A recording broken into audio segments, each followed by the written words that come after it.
बिस्मिल्लाह।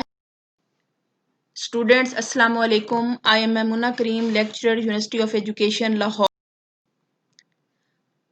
आज हम graph theory में डुअल ग्राफ, ज्योमेट्रिक डुअल और कॉम्बिनेटोरियल डुअल के बारे में डिस्कस करेंगे और इसका कॉन्सेप्ट को विद एग्जांपल्स क्लियर करेंगे। डुअल ग्राफ को डिस्कस करने से पहले हम प्लेनर ग्राफ को, जो हम पहले पढ़ चुके हैं, उसको रिकॉल करते हैं। A graph is called planar if it can be drawn in the plane without any edge crossing is called a planar graph. Such a drawing of a graph with no crossing is called a planar representation of the graph. कि planar graph एक ऐसा graph होता है which is free from edge crossing, जिसमें edge crossing नहीं होती। अगर एक भी एज क्रॉसिंग हो तो वो प्लेनर ग्राफ नहीं होगा, नॉन प्लेनर ग्राफ कहलाएगा। तो ये प्लेनर ग्राफ में किसी भी किस्म की एज क्रॉसिंग नहीं होती। A crossing is the intersection of the lines और arcs representing the edges at a point other than a common end point. के ये जो क्रॉसिंग होती है ये लाइंस की इंटरसेक्शन होती है या आर्क्स की, जो कि एज को क्रॉस कर रही होती है। सिंपली प्लेनर ग्राफ एक ऐसा ग्राफ होता है which is free from edge crossing. यही कॉन्सेप्ट आप अपने जहन में रख लें। अब इसके बाद हम इसको डुअल ग्राफ में कहा इसको एग्जाम्पल ऑफ प्लेनर ग्राफ ये देख लें कि ये हमारे पास एक ग्राफ है। यहाँ पे देखें आपको एज क्रॉसिंग जो है वो नजर आ रही है। हमने इस एज क्रॉसिंग को रिमूव करना है।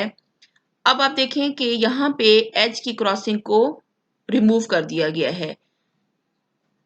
चार इसमें 4 वर्टेक्स हैं, सेम 4 वर्टेक्स हैं। एजेस देखें, इसमें 6 एजेस हैं। ठीक है, अब आपने ये करना है कि जो एज यहाँ पे क्रॉस कर रहा था, आपने इन 2 वर्टेक्स को जो एज मिला रहा था, आपने उनको बाहर से यहाँ पे इनको मिला देना है। तो बाहर से इन दोनों वर्टेक्स को मिलाने से एजिंग की क्रॉसिंग जो है वो रिमूव हो गई है। अब आप इसकी मुख्तलिफ शेप्स हैं, ये भी उसी ग्राफ को रिप्रेजेंट किया गया है और विदाउट एज क्रॉसिंग। तो प्लेनर ग्राफ को आप देखें कि प्लेनर ग्राफ एक ऐसा ग्राफ होता है which is free from edge crossing. Next, dual graph. Given a connected planar graph. ये मैंने प्लेनर ग्राफ को इसलिए दोबारा बताया है कि डुअल ग्राफ जो होता है ये कनेक्टेड भी होता है और प्लेनर ग्राफ भी होता है। We construct the dual graph G star in 3 stages. Simple graph जो है उसको हमने डुअल ग्राफ बनाना है और डुअल ग्राफ के लिए ये 3 स्टेजेस हैं जो आपने अपने जहन में रखनी है। सबसे पहले क्या है कि take a plane drawing of a graph, कि आपने सिंपल जो है वो plane drawing of a G graph, उस ग्राफ को प्लेनर ग्राफ जो है सबसे पहले आपके पास होना चाहिए। Choose one point inside each face of the plane drawing. अब आप ये देखेंगे कि उस ग्राफ की जो फेसेस हैं वहां पे आपने एक वर्टेक्स लगाना है। Are the vertices of G star. जो आपने ग्राफ है उस पे जब आपने एक वर्टेक्स लगाना है, जितने भी उसकी फेसेस हैं आपने वहां पे वर्टेक्स लगा देना है। For each edge of the plane drawing draw a line connecting the vertices of G star. अब आपने ये करना है कि 2 वर्टेक्स को मिलाना है और उन 2 वर्टेक्स को मिलाना है जो कि कॉमन एज जो है वो शेयर कर रहे हों। This procedure is illustrated as follows. कि ये जो प्रोसीजर है आपको एग्जाम्पल के जरिए इसको डिस्कस करते हैं कि किस तरीके से डुअल ग्राफ को आपने स्केच। हाँ जी, ये देखें कि ये आपके पास एक ग्राफ जी होगा। आपने ये एक प्लेनर ग्राफ है क्योंकि यहाँ पे कोई एज क्रॉसिंग नहीं है। अब आपने ये करना है कि इसको डुअल ग्राफ बनाना है। हमने इसके जो 3 स्टेप पढ़े थे, पहला स्टेप ये है कि आपने एक प्लेनर ग्राफ लेना है। ये आपने एक प्लेनर ग्राफ लिया। अब प्लेनर ग्राफ के फेसेस कौन से हैं? एक फेस ये है, यहाँ पे देखें आप, ये कर्सर जा रहा है। एक फेस इसका ये है और एक इसका फेस ये है। इन 3 फेसेस पे आप एक वर्टेक्स बना लेंगे। देखें, ये आपको वर्टेक्स नजर आ रहा है इस फेस पे भी एक वर्टेक्स लगाना है और इस फेस पे भी वर्टेक्स लगाना है। अब आपने क्या करना है कि जो नए वर्टेक्स हैं, पुरानों को नहीं, जो आपने न्यू वर्टेक्स लगाए हैं उन वर्टेक्स को आपने मिलाना है। फॉर एग्जाम्पल इस वर्टेक्स, ये न्यू वर्टेक्स है और ये न्यू वर्टेक्स है, इन दो वर्टेक्स को इस तरीके से लगाएं करें कि जो आपके पास पहले से एज मौजूद है वो दोनों का एक कॉमन एज शेयर करें। देखिए, इस वर्टेक्स को और इस वर्टेक्स को जब आप मिलाएंगे तो ये पुराना एज जो है दोनों वर्टेक्स का, दोनों न्यू वर्टेक्स का एक ही एज है। ठीक है, अब आप देखें एक आपके पास ये एज है। अब देखें, ये इन दो न्यू वर्टेक्स को आप यहां से भी मिला सकते हो और ये एक ही एज को शेयर कर रहे हैं। इस वर्टेक्स का भी और इस वर्टेक्स का भी यही एक देखें एज है। क्लियर हुआ? अब आप इस फेस पे आ जाएं। इस फेस पे जो आपने ये वर्टेक्स लगाया था और इस फेस पे भी ये वर्टेक्स लगाया था, इन दोनों वर्टेक्स को आप मिला दें और ये एक ही एज को शेयर कर रहे हैं। ठीक, नेक्स्ट जो है, अब देखें बाउंडेड, ये जो डुअल ग्राफ है ये बाउंडेड और अनबाउंडेड के लिए भी होता है। बाउंडेड जो होता है उसमें न्यू वर्टेक्स जो हैं वो अंदर ही होते हैं फेसेस पे। अगर आपको कहा जाए कि डुअल ग्राफ अनबाउंडेड के लिए बनाएं तो अनबाउंडेड के लिए आपको एक वर्टेक्स बाहर लेना पड़ेगा। कहीं पे भी ले सकते हैं, ये वर्टेक्स आप यहाँ पे भी लगा सकते हो, यहाँ पे भी लगा सकते हो, इधर भी लगा सकते हैं। जैसा कि इस ग्राफ में न्यू अनबाउंडेड के लिए वर्टेक्स बाहर है। ये आपके ऑब्जेक्टिव में भी ये पॉइंट आ सकता है कि बाउंडेड डुअल ग्राफ और अनबाउंडेड में क्या डिफरेंस है।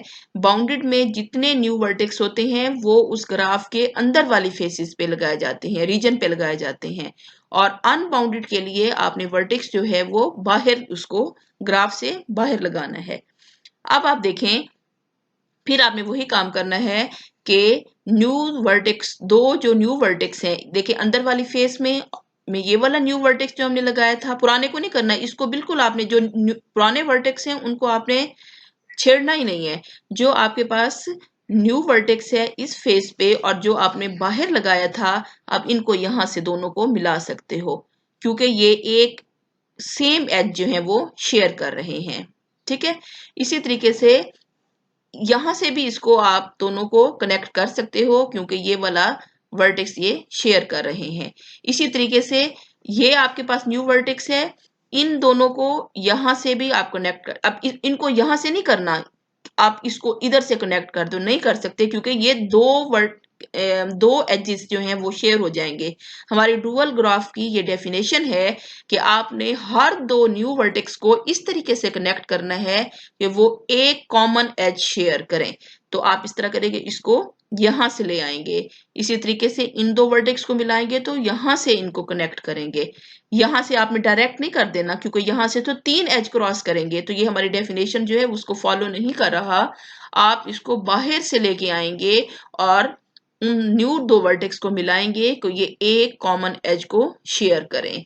तो ये आपके पास है डुअल ग्राफ की। ये एक और ग्राफ है, आपको ये सिंपल न्यू ब्लू वर्टेक्स और एजिस में ये ग्राफ आपको दिया जाएगा और कहा जाएगा इसको डुअल ग्राफ जो है ये ज्योमेट्रिक डुअल भी कहलाता है। ठीक है, इसको ज्योमेट्रिक डुअल भी कहते हैं। तो आपने पहले इन फेसेस पे देखें, एक ये वर्टेक्स आपने लगाया, ये वर्टेक्स लगाया, ये इसके फेसेस हैं ग्राफ के, और अगर अनबाउंडेड के लिए कहा जाए तो ये बाहर एक वर्टेक्स लगा देंगे। अब आपने हर दो न्यू वर्टेक्स को मिलाना है कि वो एक एज शेयर करें। ठीक है, इसी तरीके से ये दो न्यू वर्टेक्स है, रेड वाले न्यू वर्टेक्स हैं, ब्लू वाले पुराने वर्टेक्स हैं। आपने रेड जो न्यू वर्टेक्स हैं उनको मिलाना है कि वो एक एज शेयर करें। अब आप ये देखेंगे, इसी तरीके से ये बाहर के साथ मिलाएंगे तो आप देखेंगे क्रॉसिंग सिर्फ एक एज की होगी, कहीं पे भी आपको कहीं 2 या 3 एज जो है वो क्रॉसिंग में नजर नहीं आएंगे। तो ये ज्योमेट्रिक डुअल की एग्जांपल है। तो इसको जो डुअल है it is also called a geometric dual. ये नेक्स्ट और एग्जांपल्स हैं, आप देखेंगे, इनको आप प्रैक्टिस कीजिएगा कि ये ग्राफ जो ब्लू लाइंस और वर्टेक्स में है ये आपके पास ग्राफ जी है। जो आप इस पे रेड वर्टेक्स जो है वो लगाएंगे वो आपके पास जी स्टार जो है वो डुअल को रिप्रेजेंट करेगा। फिर आपने जो न्यू वर्टेक्स हैं उन दोनों को आपस में इस तरीके से कनेक्ट करना है कि वो कॉमन एज को शेयर करेंगे। ये भी एक एग्जांपल है, नीचे देखें, ये दो डिफरेंट आपके पास ये ग्राफ बने हुए हैं, आपने इनका ज्योमेट्रिक डुअल जो है वो फाइंड आउट। ये एक और एग्जांपल है, ये आपके पास ओरिजिनल ग्राफ है, आपने ओरिजिनल ग्राफ के जो फेसेस हैं वहां पे वर्टेक्स जो हैं वो लगाए हैं, अनबाउंडेड के लिए एक बाहर लगा देंगे, ठीक है। फिर आपने जो न्यू वर्टेक्स हैं और उन दो न्यू वर्टेक्स को, हर दो न्यू वर्टेक्स को इस तरीके से कनेक्ट करना है कि वो एक एज जो है वो शेयर करें, ठीक है। फिर देखें वो ये आपके पास जो है वो डुअल ग्राफ बन जाएगा। अगर यहीं तक भी आप छोड़ दें तो आप ये क्वेश्चन भी ठीक है, ग्राफ ठीक है। अगर मजीद आपने जो ओरिजिनल ग्राफ है उनकी लाइंस और वर्टेक्स को खत्म कर दिया है, जो आपका डुअल बना है, तो आप उसको भी कर सकते हो। जहां तक भी आप कर लेंगे तो आपका ग्राफ ठीक कंसीडर किया, ठीक है। इसी तरीके से ये भी आपके पास एक ग्राफ है, ठीक है। इस ग्राफ में देखें एक ही फेस था, तो आपने यहाँ पे वो किया, ये एक वर्टेक्स को लगाया, फिर अनबाउंडेड के लिए एक बाहर लगाया, फिर आपने न्यू वर्टेक्स को, हर दो न्यू वर्टेक्स को आपस में डॉटेड लाइन से, यहाँ पे डॉटेड लाइन से दिखाया गया है, उनको आपस में कनेक्ट किया। ये आपके पास ओरिजिनल ग्राफ जी है, ये आपके पास डुअल ग्राफ जी है, ठीक है। तो ये आपके पास डुअल की जो रिप्रेजेंट है इस तरीके से कर दें, या ये भी, इसी को भी आप जी स्टार का नाम अलहदा करके कर दें तो आपके पास ये, क्योंकि जी ओरिजिनल ग्राफ आपके पास ये है जो ट्राइंगल बनी हुई है, ठीक है। और अगर ये डॉटेड लाइन के साथ दोबारा कर देंगे या किसी और कलर से कर देंगे तो ये आपके पास क्या होगा, डुअल ग्राफ होगा। नेक्स्ट देखें कॉम्बिनेटोरियल डुअल, ठीक है। Two graph G1 and G2 are combinatorial dual of each other if there is one-to-one correspondence between the edges in G1 and G2।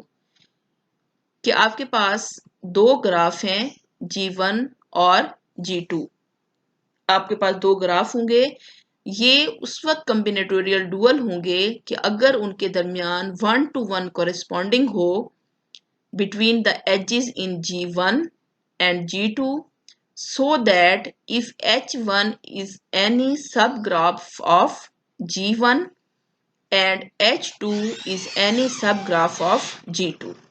तो आप ये फार्मूला जो है वो यूज करोगे, rank of G2 minus H2 is equal to rank of G2 minus nullity of H1, ठीक है। अब आपने इसको देखें कि डेफिनेशन को देखते हुए हम नीचे से देखते हैं कि ये आपके पास दो ग्राफ हैं, ये है G1 और ये आपके पास G2 ग्राफ है। G1 में जो एजेस हैं, वर्टेक्स हैं, ये आपके पास वर्टेक्स सेट है, और एजेस क्या है, E1, E2, E3, E4, E5, E6 and E7। ये आपके पास एक ग्राफ G2 है, ठीक है। उसमें जो एजेस हैं वो आपको नजर आ रहे हैं, ये E1 है, E2 है, E3 है, E4 है, E5 है, E6 है, E7 है, ठीक है।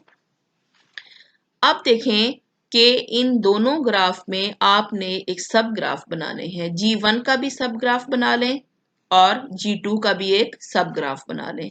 G1 का सब ग्राफ में आप कोई सी वर्टेक्स ले लें, फॉर एग्जांपल यहाँ मैंने E1, E3, E7 और E6 लिए हैं, और H2 जो सब ग्राफ है G2 का, उसको में जो ये एजेस लिए हैं वो E1, E3, E7 और E6 है।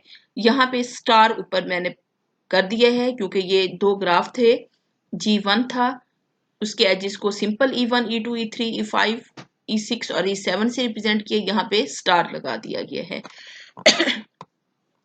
अब देखें, आपने इस ग्राफ में से जो सब ग्राफ लिया है उसको आप स्केच कर लेंगे। पहला एज क्या है, E1, ये आपके पास E1 है, आपने E1 ले लिया। उसके बाद देखें E3, यहां से एज E3 ले लेंगे, ये आपके पास E3 है, ठीक है। उसके बाद अगला एज है E7, E7 आप इसके साथ लगा देंगे क्योंकि ये कनेक्ट है तो आप इसको कनेक्ट कर दोगे। E6 भी कनेक्ट है तो यहाँ E6 को भी कनेक्ट कर दोगे, ठीक है। क्लियर हो गया। इसी तरीके से जो आपने इस ग्राफ में से जो सब ग्राफ लिया था H2, तो वो सब ग्राफ को भी यहाँ पे स्केच कर लेंगे बिल्कुल उसी तरीके से जिस तरीके से आपका ओरिजिनल ग्राफ में है, क्योंकि सब ग्राफ जो होता है वो ओरिजिनल ग्राफ का ही एक पार्ट होता है, सबसेट होता है। ठीक है, अब यहाँ से आपने E1 लिया तो देखें आपने E1 ले लिया, ये देखें ये आपके पास E1 है। फिर आपने क्या लेना है, E3 लेना है, आपने E3 ले लिया। उसके बाद क्या किया, E6 ले लिया, ये आपने E6 ले लिया। उसके बाद आपने क्या किया, E7 ले लिया। ठीक है, तो कहने का मतलब ये है इस कॉम्बिनेटोरियल डुअल में आपने दो ग्राफ लेने हैं, एक G1 लेना है और एक G2 लेना है।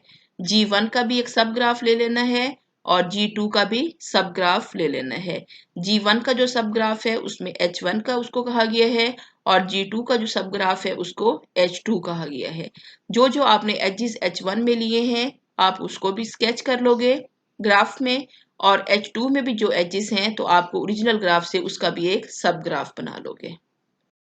हाँ जी, अब आपने क्या करना है, जो आपके पास फार्मूला दिया गया था इसके लिए कॉम्बिनेटोरियल के लिए, आप उस फार्मूले को सबसे पहले जो मैंने ऊपर आपको दिया था उसमें था कि G2 माइनस H2। अब आपने क्या करना है, G2 माइनस H2, तो ये आपके पास क्या होगा कि जो आपके पास ग्राफ G2 है उस ग्राफ G2 में से जो आपने सब ग्राफ बनाया था H2 उसको सब्ट्रैक्ट कर देंगे, यानी H2 वाले जो एजेस हैं वो निकाल दें, बाकी जो एजेस बच जाएंगे उसको आप यहाँ पे लिख देंगे। ठीक है, जो आपके पास G2 है ना, G2 में से आप H2 के जो एजेस हैं वो निकाल के बाकी आपके पास एजेस क्या बनेंगे, E2, E4 और E5 जो है वो आपके पास बच जाएंगे और उसको भी आप ग्राफ में यहाँ पे रिप्रेजेंट कर दोगे। ठीक है, नेक्स्ट जो हमारे पास फार्मूला था कि G2 minus H2 left hand side जो आपके फार्मूले की है, G2 माइनस H2 कर लिया। अब G2 माइनस H2 में रैंक आप उसका फाइंड आउट करोगे, तो यहाँ पे रैंक लगा दोगे, rank of G2 minus H2। Rank के लिए फार्मूला होता है n माइनस 1। ठीक है, अब आपके पास देखें कि n माइनस 1, n जो है वो नंबर ऑफ वर्टिसेस को शो कर रहा होता है। इस ग्राफ में आपके पास कितने वर्टेक्स हैं, 3 वर्टेक्स हैं, तो आप 3 में से 1 को माइनस करेंगे तो आपके पास आंसर क्या आएगा, 2 आएगा। ठीक है, क्लियर हो गया। अब आप राइट साइड पे आ जाएं फार्मूले की। फार्मूले की जो राइट साइड है वो हमें कह रही है कि रैंक ऑफ G2 G2 का रैंक मालूम कर लेंगे, फिर वही फार्मूला लगाएंगे n-1। G2 में आपके पास कितने वर्टेक्स हैं, जो ओरिजिनल ग्राफ G2 है उसमें 4 वर्टेक्स हैं, 4 में से 1 को जब माइनस करेंगे तो आपके पास आंसर क्या आएगा, 3 आएगा। ठीक है, उसके बाद फिर राइट साइड पे फार्मूले में हमें कहा गया है कि नलिटी ऑफ H1, नलिटी के लिए आपके पास फार्मूला है कि m माइनस n, ठीक है, प्लस k। m जो है आपके पास जो H1 जो है आपने सब ग्राफ H1 की नलिटी मालूम करनी है। सब ग्राफ H1 आपको बताया गया है कि उसमें कितने एजेस हैं, उसमें कितने एजेस हैं, 4 एजेस हैं। ठीक है, और उसमें वर्टेक्स कितने हैं, 5 वर्टेक्स हैं, और k जो है वो उस कंपोनेंट को शो कर रहे हैं कि उसके कितने कंपोनेंट बने हैं। सब ग्राफ के 2 कंपोनेंट बने हुए हैं, क्योंकि डिस्कनेक्ट हो रहा है तो यहाँ पे कितने हो रहे हैं, 2 कंपोनेंट हैं। यहाँ पे देखें ये भी कंपोनेंट होता है, n-c असल में फार्मूला होता है, तो कंपोनेंट इसके कितने हैं, ये एक ही कंपोनेंट है ना। अगर कोई और यहाँ पे इसका पार्ट होता तो यहाँ पे हम 2 लिख देते कि इस ग्राफ के 2 पार्ट हैं, तो कंपोनेंट में 2 लिख देते। अब वहां पे जिस तरह कंपोनेंट उस ग्राफ के 2 बन रहे हैं H1 में, तो यहाँ k की जगह 2 लिख देंगे। यहाँ पे वैल्यूज पुट करने के बाद आपके पास क्या आ जाएगा, 1 आ जाएगा। ये सारी जो वैल्यूज हमने निकाली हैं फार्मूले की, ये आप अपने फार्मूले में पुट कर देंगे तो आप देखेंगे कि left side is equal to right hand side. ठीक है, तो ये होता है कॉम्बिनेटोरियल डुअल। कॉम्बिनेटोरियल डुअल का फार्मूला होता है, दोबारा इसको देख लें। कॉम्बिनेटोरियल डुअल में आपने 2 ग्राफ लेने होते हैं, G1 और G2। आपने G1 का भी सब ग्राफ ले लें, G2 का भी सब ग्राफ ले लें। उन सब ग्राफ में आप उनके कुछ एजेस जितने जो आपकी मर्जी है आप उनमें से सब ग्राफ में एजेस डाल दें H1 और दूसरे में H2। फिर आप उन ग्राफ को स्केच कर लेंगे। स्केच करने के बाद आप कॉम्बिनेटोरियल डुअल का जो सबसे पहले मैंने आपको फार्मूला बताया है आप उस फार्मूले पे चले जाओगे। पहले उसकी लेफ्ट हैंड साइड मालूम कर लोगे, उसके बाद राइट हैंड साइड मालूम कर लोगे। अगर आपके पास left hand side is equal to right hand side हो जाती है तो ये आपका ग्राफ जो है कॉम्बिनेटोरियल डुअल को सेटिस्फाई कर रहा है। Thank you very much.